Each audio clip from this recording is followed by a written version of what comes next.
This is Long Way to the Top, and I'm your host, Shane Bryan. In the words of the immortal AC/DC, it is harder than it looks. These interviews will give you a glimpse into the lives of the artists that we've sung along with, danced and rocked out to. Some go deep into their past and others celebrate their recent releases. But all of them show that regardless of who you are, it's always a long way to the top.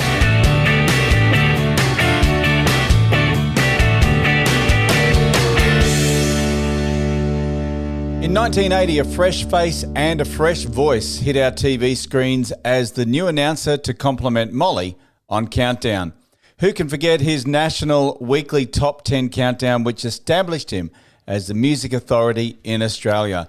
With various other TV appearances on shows like Hey Hey It's Saturday, Gavin Wood also established himself as an announcer on 3XY and the famous Fox FM in Melbourne.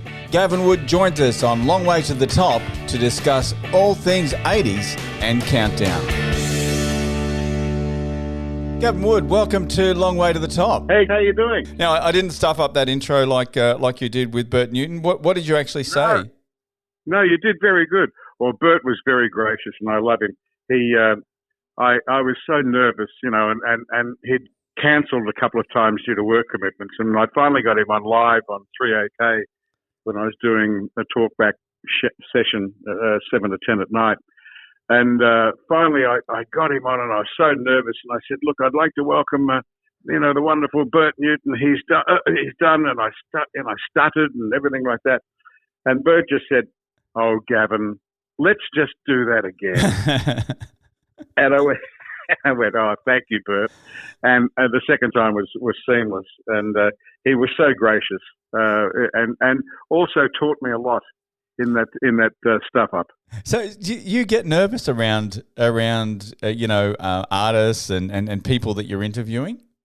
Oh, sure, I'm a big fan. Yeah, that's what got me into this business. I'm a fan of music. Yeah, and I anyone that can play a guitar and sing and entertain has my utmost admiration. See, it's funny. I'm the same. Like, I can't play or sing for nuts, but it's just, and I met my wife Tanya, and it was funny because I had a photo of me, doing the whole online dating thing, and I had a photo of me playing the guitar. Anyway, about 3 dates into it, she said, "So when are you going to pull out the guitar and sing me a song?" I said, "I only put that on there just for show." Oh, yeah. Sometimes you just got to be real. You do. So tell us how your regular appearance on Countdown actually happened, because you were working, I think, at 3XY at the time. Yeah, I was doing breakfast. I came down from Brisbane, from 4BC in Brisbane, and got the big job, 3XY. Yeah. Breakfast was rating number 3. The rest of the station was a screaming number 1. It was a huge station in Melbourne. And so that because I came out of a fantastic format, I didn't sound like the regular guys on 3XY who were, Fawn and Moore, how you doing? I was a little different. So they put me into breakfast, and we worked out a strategy where I shot with a rifle instead of a cannon, like a few of the other breakfast guys were doing. One guy couldn't even pronounce his name properly, so I thought, really? I've got a chance here. Yeah. So I went on there, and the next survey we went to number 1 and stayed there for a few years. So Paul Turner was on the radio station, a great friend and a terrific bloke. Yeah. And one morning he came into the station and straight in the studio at 9 o'clock, and he said, "What do you do when you finish, knackers?" And I said, "Nothing. Why?" He said, "Can you drive me down to Ripponlea?" And I knew that Paul was the voiceover guy on Countdown. I said, "Yeah, sure." I still had the Volvo with the Queensland number plates. Right. And so we drove down to Ripponlea, and I was just prepared to sit in the car so he could go and do his business and wait for him, because Paul didn't have a driver's license. And he said, "No, come in with me." And this has all been premeditated by Paul, and I didn't know. So I walked in, and we walked into Gordon Street, into Ripponlea, where the ABC studios once were. It's now been ripped down for a block of apartments, sadly. Wow. And on the right-hand side, the audio studios, and we walked in there, and he said, "Come in here in the studio." So I walked in with him, and I noticed there was a piece of paper on the desk, and it was the top 10 the previous week's countdown top 10 written out. And Paul said, "Sit down and sound like me." I said, "What are you doing?" He said, "Shut up and do it." I went, "Okay." So I went, "And number 10 on the countdown, da-da-da-da-da." And when I finished, Robbie Weeks and Grant Rule came in and said, "You're the new voiceover on Countdown. You start next week. We're going to pay you $60. Paul's not going to do the show anymore." Wow. And I said, "What's happening to Paul?" He said, "Well, he's going up to produce the Quatrains of Nostradamus." It was a huge television event back in 1980 about the Quatrains and the forecast of Nostradamus, which had all come true. I kind of remember that, actually. Yeah. So Paul, and also Paul Drain, who was just a magnificent director with the ABC, both of them went up to produce this show. So the voiceover job at Countdown was filled by me. I was so fortunate, so lucky to be the right place at the right time, and I was so fortunate that Paul actually thought that I'd be a good fit. Yeah, and of course your national top 10 countdown, that became iconic. I mean, I remember sitting there as a kid watching. You would watch it just to see the countdown, to see who got number one. Yeah. Oh, and Fernando did for 17 weeks, if you remember. By I remember that. But look, it was an amazing thing. I had every DJ on my shoulder around the country, because if I stuffed up, DJ and Wagga Wagga would say, "Oh, I can do a better job than him," So that was my pressure that I put on myself to make sure it was entertaining and good and no stuff ups. I remember seeing I was watching one of the countdown top 10s, and I remember seeing Olivia Newton-John singing Xanadu, and there were people on the stage behind dancing. I mean, it looked like a nightclub, and I imagine that it was all set up like that. It was a nightclub. How did you get the audience involved so well? Well, no, it was Chase's. It was Chase's nightclub in Chapel Street, Paran. Really? We did a live broadcast out of there because it was the big Xanadu dance contest. I don't know whether you remember that. But Olivia came out to promote the movie, and while she was out here, we organised the Xanadu dance contest with the top dancers from each state coming into Chase's to do a dance-off in front of Olivia. But they were really bad. I look at that and think, that's how I normally dance. Well, back then they were really good, but when you look at it now, they were really bad. This was before, breakdancing, I imagine.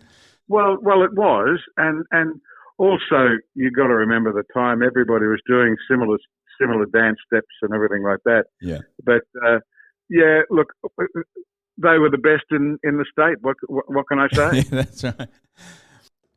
Now, a bit of podcast cross promotion here. You've also got your own podcast. Yes, sir. Which is the Gavin Wood's Countdown podcast. Well, I've interviewed, when I came back from the States, I sat down with a guy that was the production manager at 3XY all those years ago, a guy called Jeff Campbell.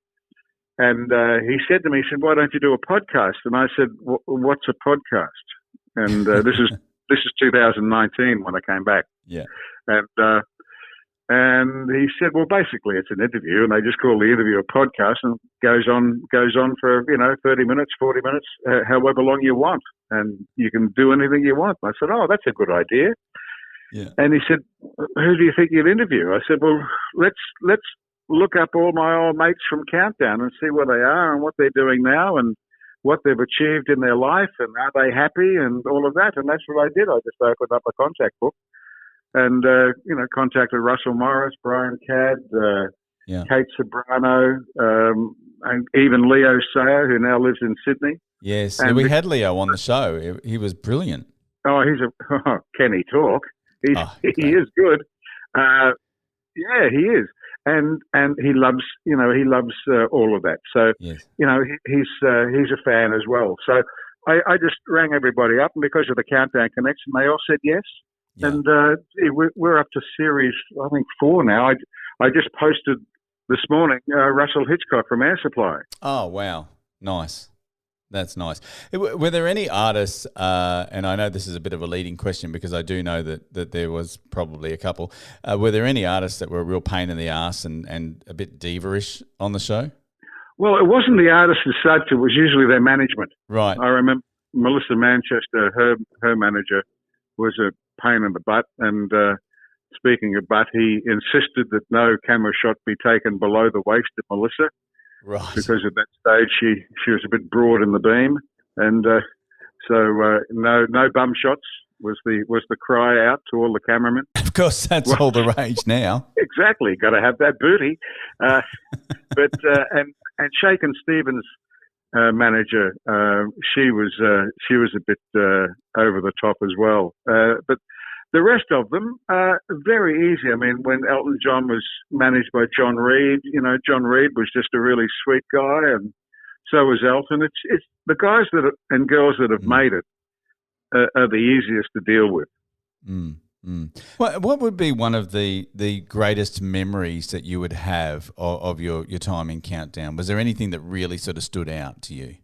Well, I just noticed that Iggy Pop just turned 75 the other day. Right. And he's still going, he's still current, and he's still recording. When Iggy Pop was on the show, jumping around the set and flipping Molly's hat and all of that and carrying on like an idiot, we all thought, what is he on? Yeah. So anyway, after he finished, he said, now I want you to come down to Bombay Rock. I'm on tomorrow night, and come backstage and see me. So Molly looked at me and I looked at Molly. I said, yeah, we've got to do this. So we went down to Bombay Rock and we walked in, and here's Iggy Pop sipping a cup of tea. And I've gone, Iggy, that's not rock and roll. and he looked at me and said, Gavin, he said, if I drank what people thought I drank, he said, I would have died 10 years ago. And I went, yeah, fair enough. So it was a whole act. It was just a complete act, and which, everybody's still talking about today. And Billy Idol's another one. When Billy Idol came out to do the Rock Awards at the Palais, and he came on and said, oh, heavy sex Australia. Do you remember that? Yes, I remember that. Well, the real story to that is that he said to the dopey security guard at the Palais Theatre, if a girl called Annette comes, she's my guest, let her in. So anyway, this girl came up to him and said, I want to see Billy Idol. And the dopey guy's gone, oh, you must be Annette. And we looked at him and gone, yeah.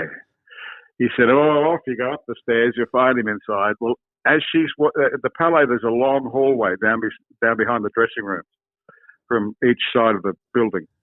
And she's come up the stairs into the hallway, and right down the other end, she's seen Billy.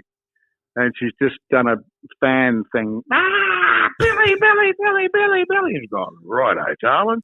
And he's just grabbed her and thrown her into her dressing room. And then just after that, the director's come down and said, Billy, you're on in 5. So that's why he said heavy sex Australia, because he just had it. Wow. Now, there was also I remember when Molly was doing an interview with, was it Prince Charles? And oh, yeah. Now, what's the truth behind that? Well, the truth, I got to stick up for Molly here. Yeah. The ABC were too stingy to put in a bloody auto cue machine. Right. And if they had to put in an auto cue, Molly would have done it fine. Right. But no, they gave him reams and reams and reams of paper that he had to remember. Now, you put three sentences in front of me and tell me to remember that and deliver it to camera in 5 minutes, I'd stuff up on the second line. Because it came across like he was high. No. He was nervous. Yeah. Nervous as all hell. He had Prince Charles beside him, and that's when he said, oh, I saw your mum the other day. And Prince Charles said, oh, you mean Her Majesty the Queen? And that made him even more nervous. But no, if there was an auto cue there, that would never have happened. Yeah.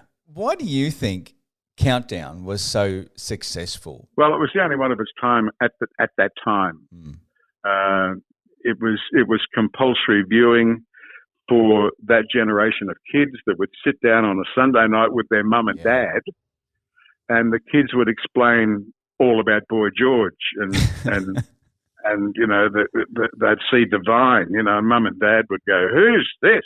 They go, "Oh, Yes. that's Divine. That's a fella dressed up in with a wig and everything like that, and so that's and it was a family thing. And then all of a sudden, Nintendo happened, Mario happened, and computers happened, and other video shows happened, and see, Countdown's magic was having 3 live bands on every week, 3 live Aussie bands or whatever. But we tried to elevate Australian music up to the level of international music, and that was kind of our mantra. And, the good thing about us, Molly and I particularly, we didn't take the show for granted. We went in there and worked our butts off and made sure it was the best show we could do at that time. Yeah. So it went all around Australia, to every corner of Australia. And even Ross Wilson, in one of the podcasts I did with him, he said they got off the single-engine plane at Karratha to do a show there, and he said there was 50 people there waiting for autographs. He said, I take that right back to Countdown. Yeah. Because how would they know about me in Karratha? So that was the beauty of it. Yeah. And then, of course, it's a generational thing as well, Shane. When you think about my older brother was into the Shadows. Right. I was into the Beatles. Yeah. Right. So when the next if I had have had a younger brother or sister, they would have been into another form of music. And that's when the whole, the audience started to drop off, and Countdown ended up being a video show because there was all these video shows out there, and we tried to compete. But the real magic of the show was the live bands. So it was really the introduction of the whole MTV generation that really sort of gave it the flick, yeah? Yeah, when MTV came in, that knocked us around terribly because MTV was really cool when it started. Yeah. And, wow, 24-hour videos. How cool is this? Yeah. Until 3 months in and you're sleep deprived and you're going, enough. Turn it off. Yeah. Now, of course, after that, you, and actually, I think it was probably around the same time, you were hoisted over to Hey Hey It's Saturday. Yeah. They were looking. Daryl was looking for a pop element to do something, and I remember I went to the promotions manager at 3XY with Sue Smith, who ended up being Sue Godinsky. Oh, really? Okay. Michael used to come into the building all the time, and he spotted Sue, and he went, very nice indeed. So I watched them court, and ended up they got married. But Sue came into a studio, and she said, Daryl Summers wants to have a meeting with you about doing a segment on Hey Hey. I went, wow. Oh, this is fantastic. So we went to Madison's, which is a high-class nightclub here in Melbourne, had a beautiful meal with Jenny Parr, who was the producer, and Daryl, and Sue Smith, Sue Godinsky, and me. And he said, I want you to come up with like a music report, the latest albums, the latest records, singles and clips and all of that. And he said, come up with a name. So we came up with Beat It, because Michael Jackson beat it as a hit. So we called the segment Beat It, and I ended up getting beaten. But it was fun. Crystal and I had a really good banter going. Live chooks lobbing on the desk in front of me, and they were blowing me up and doing all that. So it really created a bit of an impact.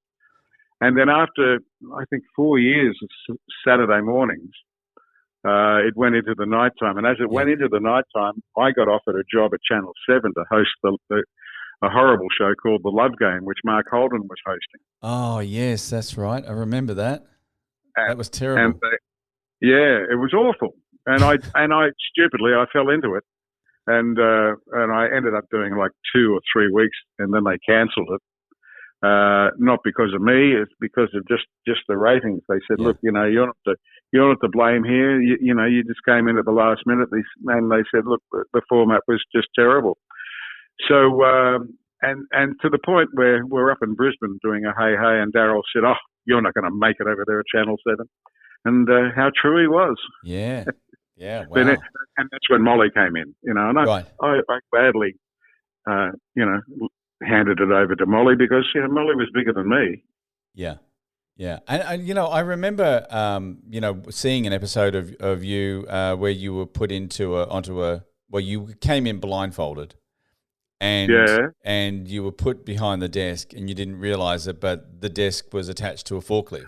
Yeah, that was fun. Well, they put me up in the air and then shook the devil out of me. That's the one. The worst one.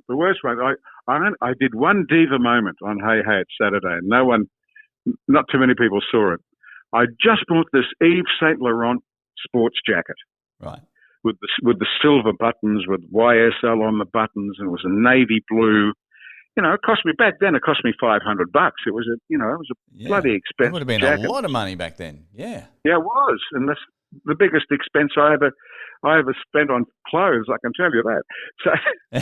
So I'm proudly wearing this beautiful jacket, thinking I'm looking really cool and the whole lot. And I go and sit down at the desk, and just as Blackman introduces me, here's Gavin Wood, and I start to talk.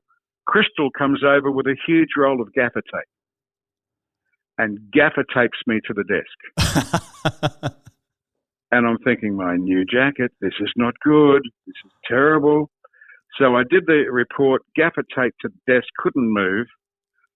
And the segment's finished. And then Crystal comes over to take the gaffer tape off me.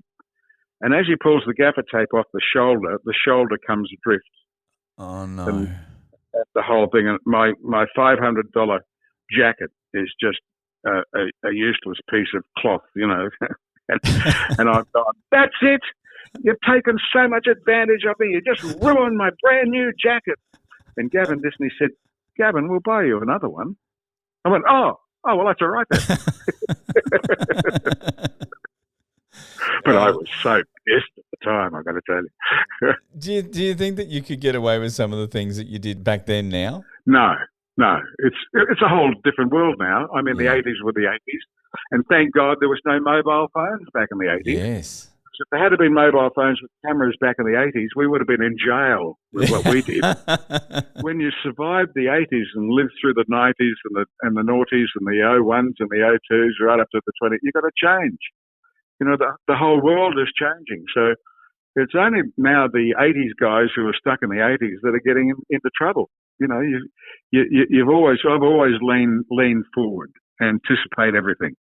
And if there's a new trend, you've got to get to know what it is. You've got to understand what it is, its ramifications and the whole thing, and you've got to embrace it. Yeah. And I remember over Easter they had a Hey Hey It's Saturday special, and I thought to myself at the time, I bet that there's not a lot that they could actually put on there because there's so much of it was just, not just risque, but just it would be deemed inappropriate now. Well, the magic there was Blackman. Blackman, he could be told a gag in 1964 and remember it in 2022. Yeah. His retentive memory is amazing. So that's why he was pivotal to the whole show. Yeah. But, now he'd have to really clean up his act and think of ways of being clever funny and not taking the piss funny. Well, I was in the States for 12 years and I stopped telling gags after 4 years because the Americans don't get it. They don't have a personality whatsoever. Oh, no. Now, I also want to, before we wrap up, I want to talk about a movie that keeps cropping up all the time. Do you have to go there? You know what I'm going to ask, don't you? I know exactly what you're going to ask. Houseboat horror. Houseboat horror. It's become a bit of a cult classic now, right? Well, funnily enough, yes. I mean, the movie was made for $10,000. Right. The producers got $10,000 out of the underground disco, hence the plugs during the movie. And we lived on cases of VB and lettuce sandwiches from the people who made lunch every day, and it was interesting because we had half a film crew and half a television crew. The television crew were from Channel 10, right, and the film crew were all mates. So the film crew ended up hating the television crew because the television crew were falling down drunk all the time, and the film crew was really professional. So there was that going on. Plus the script was crap, but it was what it was young people trying to make a movie. Yeah. and having a good time, basically. Yeah, and I mean, you had Alan Dale and John Michael Housen that were both on it, and I mean, it's kind of like you can sort of see that you're just having fun. Well, Alan Dale now, I caught up with Alan many, many times. He lives in Manhattan Beach, Right. and he's got 2 houses in Manhattan Beach. He's got another one across the country where they do a lot of filming. Yeah. So he's got 3 houses, and he's still working on Dynasty, the cable, yes. that old cable show. And mate, he's but you know, to his credit, when he arrived in LA at 55, he did every acting class he could do, and really slept it out for a couple of years, and just to get his contacts. Even after doing Neighbours all those years. Yeah, well, in America you got to start again. Yeah. They don't care about Neighbours or Home and Away or anything like that. Yeah. Well, if you're Chris Hemsworth, they do. Yeah. You know, but you virtually got to start again, because it's all over there. It's all about contacts, and you've got to have See how I've taken you away from Houseboat Horror? I was very good at You did a good job there. Everyone's going to go and I'm going to download this now. But you know what? Alan Dale's still furious. He wants to know where all the money's gone, because no one got paid. Yeah. We just fronted up and did it. No one got paid. We just went to the party every day for 2 weeks at Lake Eildon. And he said, it's out there. People are renting it. He said, someone's getting some money. I don't think it'd be very much. I'm pretty sure you can afford it, Alan. Yeah, exactly right. I just said, well, look, Alan, I don't care. It was just a fun thing to do. And for it to become a bit of a cult, that just continues the fun. Well, look, you know what, and you've continued the fun now with an even bigger thing, and that's the podcast. Are you enjoying the podcast world? Oh, I love it. I'm like fun. You guys. I love a chat. I'm inquisitive. I like to ask questions, and no, it's really good. I enjoy the freedom of it too, because when you do a normal interview on radio, you can't say fuck, you can't say anything. No. So. And I swore the first time the other day with Tana Douglas, the world's first roadie. Tana came from Melbourne, and she's now in Los Angeles. And I did a podcast with her, and I actually said fuck, and I sat back and I listened to it again. I said, well, look, that's in context. That that flowed. It wasn't a gratuitous. Well, listen, don't get Peter Russell Clark on the show. I saw him in Middle Park about 3 months ago, and I said, "G'day, Peter," and he looked at me and said, "Gavin, where the fuck have you been?" He's a dear old man now. He's elderly now. Yeah, we had him on the show, and he's just like, you're not going to get me to say the C word, but he did. It's like, all right, oh yes, multiple times. So, oh, did he? If it's used just in the right way. But you know what? That C word's a great word. It's so expressive. I love it. But I think that you were talking about being nervous about interviewing people and meeting some of these stars and even now we're very fortunate. We're starting to really get some great guests on, and you kind of pinch yourself. It's not nerves, but you kind of pinch yourself. I can't believe I'm actually talking to Cheap Trick, Yeah. Well, they're really nice guys. Great guys, yeah. And it's that. It's that. Speak to Robin or? No, we spoke to Rick. Oh, and Rick. He was funny. Fantastic. Yeah. Funny. And it's kind of like that. It's not really nervous, but it's just like I'm speaking with someone here who has done so much and had so much impact on the music industry. Yeah. Much like yourself. Well, look, you got to remember, Shane, it's like you, when you start your new gig and all of that, it's a job. Yeah. Basically, you're doing what you love. And I've always said, if you can't work at something that you love, you're putting yourself through hell. Yeah, that's exactly it. I love my job. I love all parts of it. Like some people go to work and they go, oh, I've got to do that bookkeeping. Oh, I hate that. Da, da, da, da, da. But I love every bit of it. Yeah. Every little nuance that comes along, I love it and I adore it. And I'm just a silly old fan. We can all be fans, can't we? Hey. Yeah, of I course. mean, that's what it's all about. It is, and that's how the musos, where would they be without their fans? They'd be playing music in an empty room. Yeah, that's right. Well, look, we're going to put the link to your show up on our show. If you want to check out Gavin Wood's Countdown podcast. I've been listening through. I had to listen to the Leo Sayer one, even though we interviewed him. It was great to hear him again. So many stories. Was mine better, Shay? About even, I think. Oh, that's okay. Slightly better. Gavin Wood, thank you so much for joining us on the show today. Oh, good on you, Shane. Great to talk to you. Great chat. You made it easy. Awesome. Thank you. Thanks for listening. I hope you've enjoyed this episode of Long Way to the Top.